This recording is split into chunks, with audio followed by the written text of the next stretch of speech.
James Gairdner's memories offer a first-hand glimpse into life as a rifleman during the Napoleonic Wars.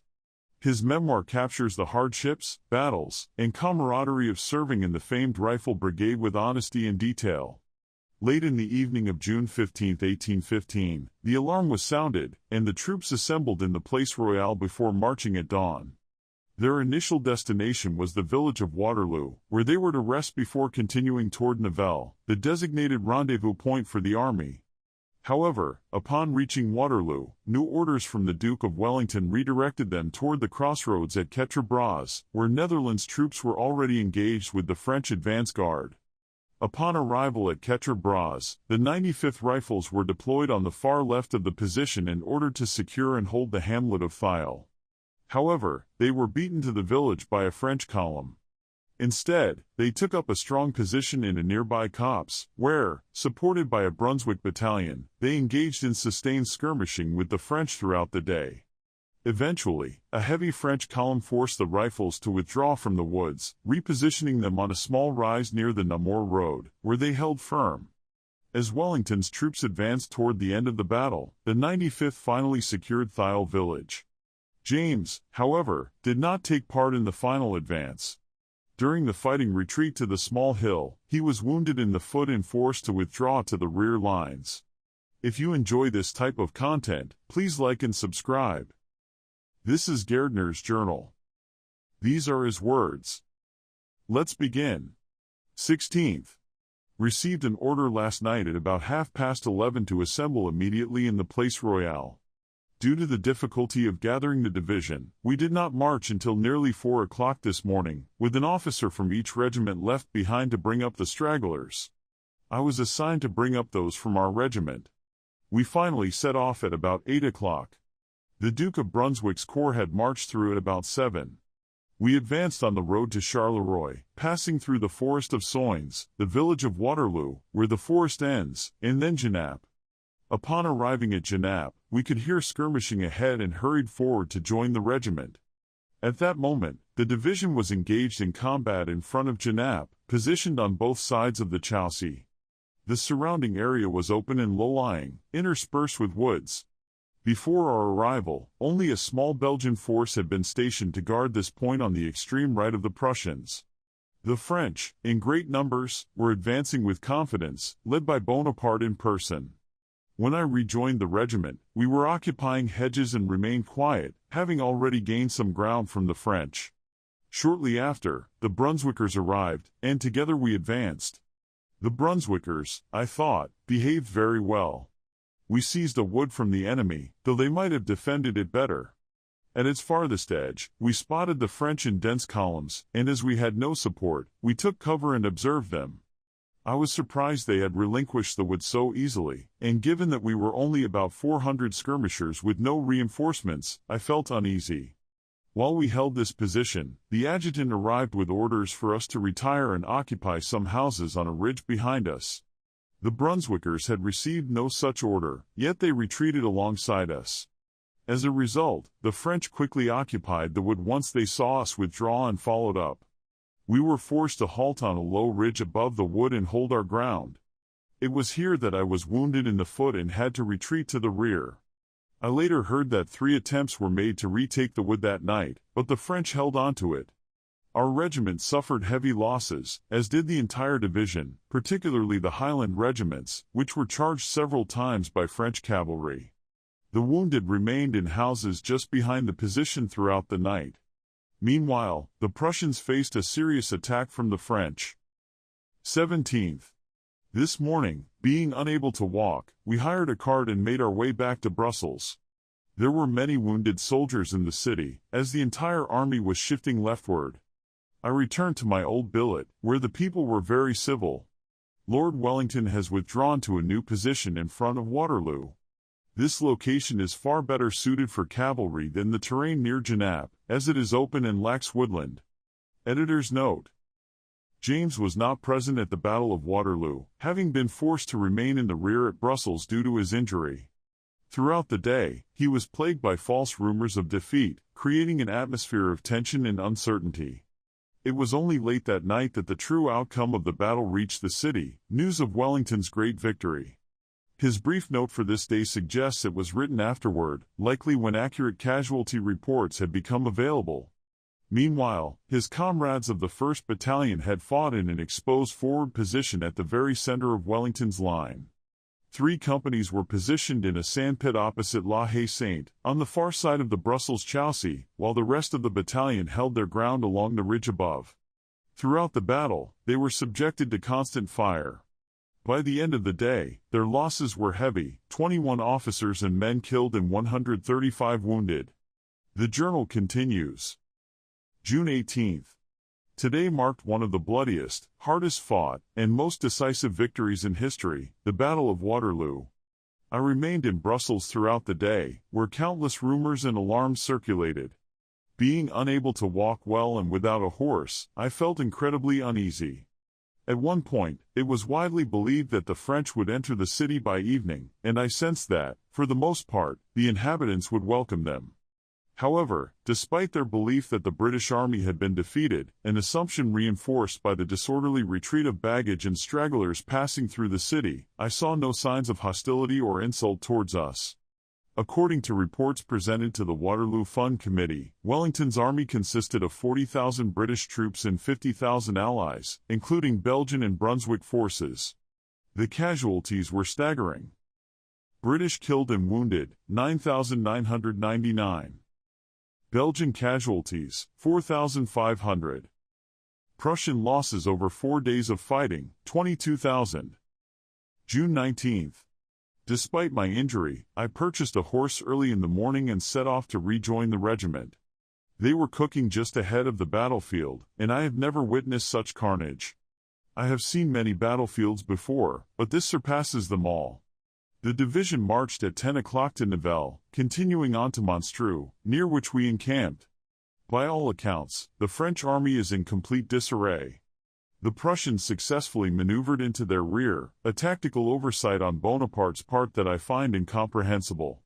It appears he assumed that the action on the 15th and 16th had rendered the Prussians incapable of further engagement.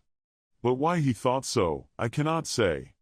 Even if he had dealt them a crushing defeat, he had not annihilated them, and as long as they remained, they posed a serious threat if left unchecked.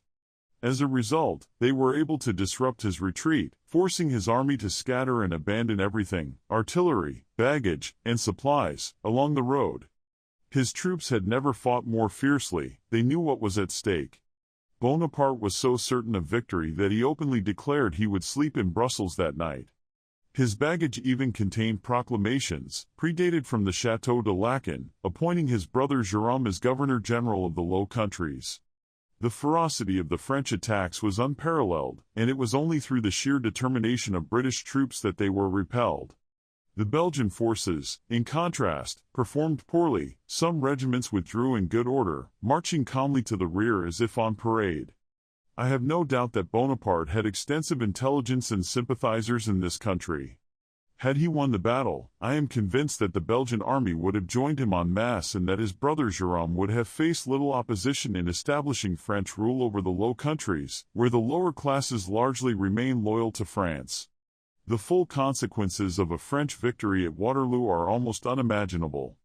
The fickleness of the French character is illustrated by an interesting discovery. Many of Bonaparte's fallen officers were found wearing white cockades beneath their coats, signs of their earlier allegiance to the Bourbon monarchy.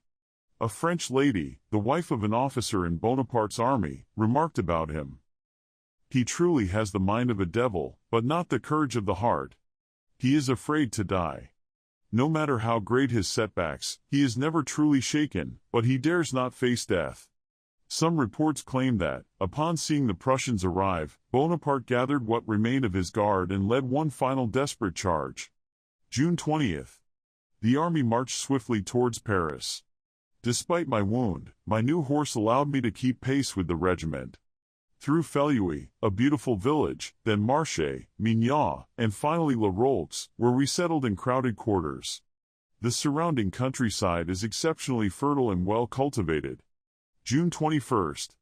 We crossed the frontier into France, passing through Mons and encamping at Malplaquet, the site of Marlborough's great victory. Mons itself is poorly fortified, with weak ground, though I believe it can be flooded as a defensive measure. Reports continue to confirm that French soldiers are deserting in droves, heading home without their weapons. June 22nd. To Beauvais, where we quartered for the night. Beauvais is a small town, once fortified, but now almost abandoned, with only the very poor remaining. The people are terrified. I have always been astonished by the historical knowledge of the French lower classes. Today, I spoke with a poor man about the state of affairs and asked how the nation allowed the army to dictate events, installing rulers at will. He fully understood the military's dominance and even compared it to England's system, citing historical examples that left me speechless. June 23rd. Our battalion marched to Gamagnes, where we acted as a post of observation on the roads between Le Quesnoy and Beauvais. We heard cannon fire in Le Quesnoy this evening. June 24th. Through Inglefontaine to Poix. The countryside here is even richer than the Belgian frontier, with more woodlands, making it far more picturesque. Unlike the monotonous farmlands of Belgium, each farm here grows a variety of crops, creating a mosaic landscape that is pleasing to the eye. However, the villages are wretched, and the peasantry live in extreme poverty. They exist almost entirely self-sufficiently, producing nearly everything they consume, leading to little interaction with the outside world. Money is rare, and there seems to be no landowning class. The peasants are unarmed and politically irrelevant, making them easily controlled. Despite their poverty, provisions are abundant, and they likely live happily in their own way. June 25th. To Meritz. A tedious march, bad weather, encamped. June 26th. Through Beaurevoir to Belengles, near which we encamped. The village is miserable, with only one tolerably good house. Near this place runs a canal built by Bonaparte, begun 15 years ago and made navigable 7 years ago. It was constructed by prisoners of war, a project that secured Bonaparte's popularity. This canal provides inland navigation from Paris to Antwerp. Nearby is a remarkable tunnel, reportedly 500 toises, approximately 975 meters, long. Being in need of sugar, I rode to Saint-Quentin, about 6 miles from camp. It is a fair-sized town, once fortified, and famous for the 1557 battle where the Duke of Savoy defeated Constable Montmorency, an event that led Philip II of Spain to build the Escorial Palace. Under Bonaparte's rule, the French government had begun repairing its fortifications. June 27th. Marched through Vermand, which is in a beautiful location, then Colincourt, where there is a chateau belonging to the Duke of Vicenza. Continued on to Ham, where a French garrison in the castle has surrendered under unusual terms that I do not fully understand. Péronne was taken by storm last night. Ham has no particularly fine houses, but I noticed that some villages ahead appear better built than those further back. June 28th. Arrived in Roye, a large, old, irregularly built town, like all the fortified towns we have passed.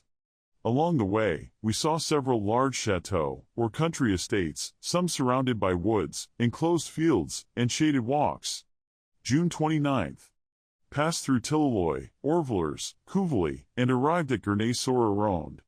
Just after Couvely, we descended a hill with an extensive view over a flat landscape, though it appears less cultivated than the country behind us. The soil is chalky, and there is a large amount of fallow land, suggesting poor agricultural productivity. For the first time since leaving Mons, we traveled on a paved highway, Chaussee. The villages here are built of stone, not because the inhabitants are wealthier, but because stone is abundant in this region. June 30th.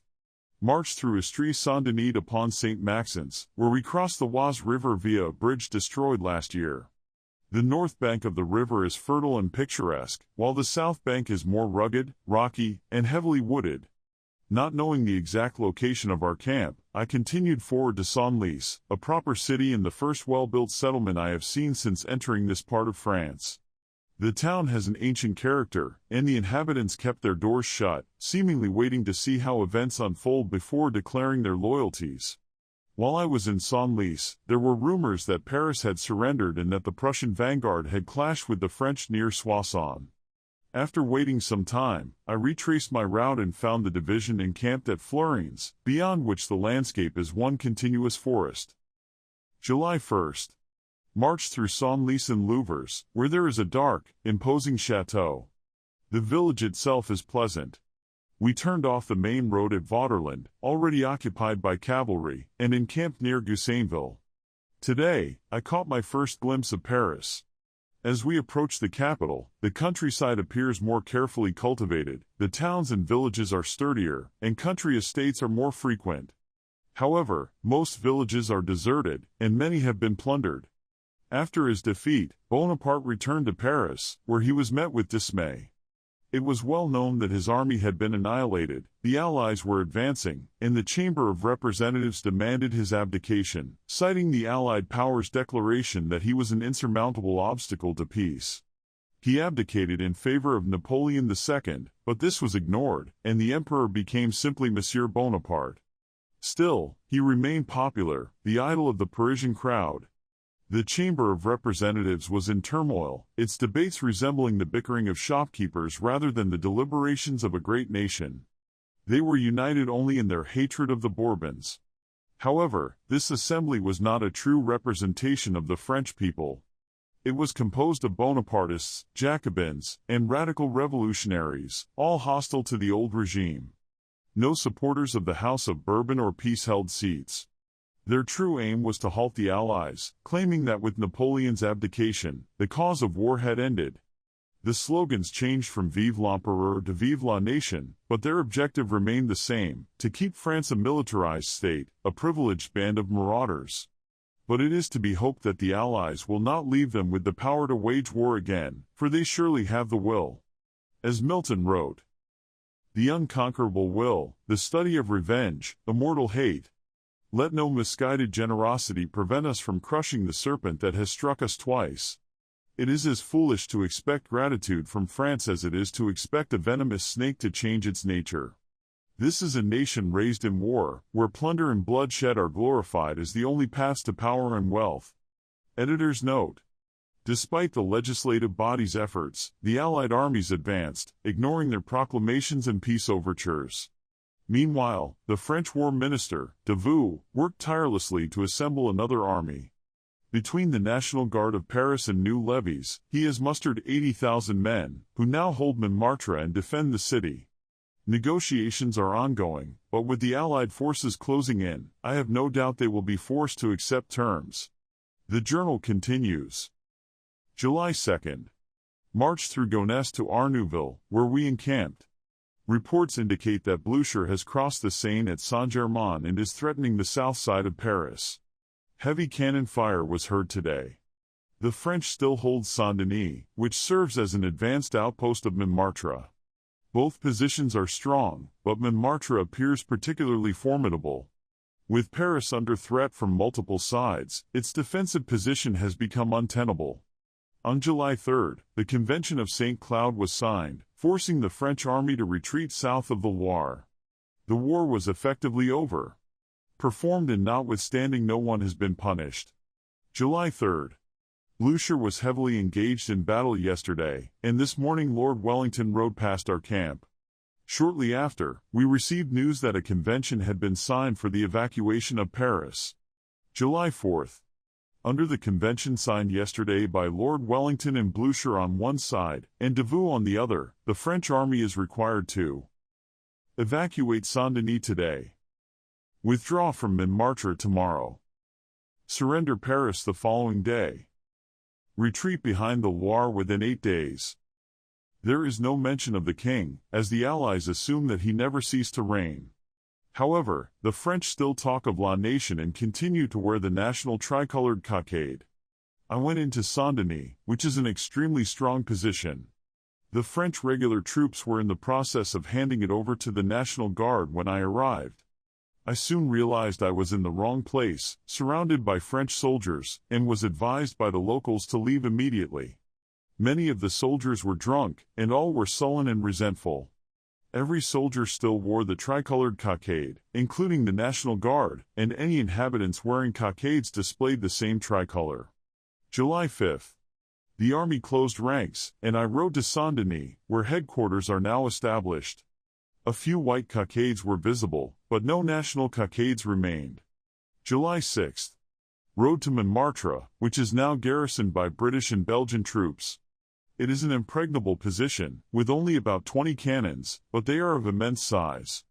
The tricolored flag is still flying, and the National Guard continues to wear the tricolor cockade.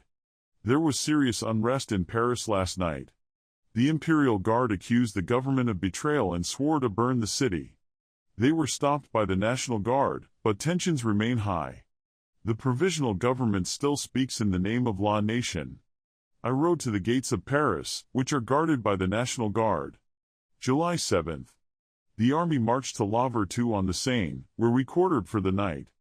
The chateaux in this area are beautiful, with landscaped grounds designed for summer leisure. I rode again to the gates of Paris, but was not allowed to enter, as headquarters are now inside the city. The French army continues to act treacherously. They fired upon Lord Wellington's appointed commissioner, who was sent to oversee the implementation of the convention, yet no one has been punished for it. That concludes the 12th part of the story. Thank you very much for listening. Please like and subscribe if you enjoy this type of content,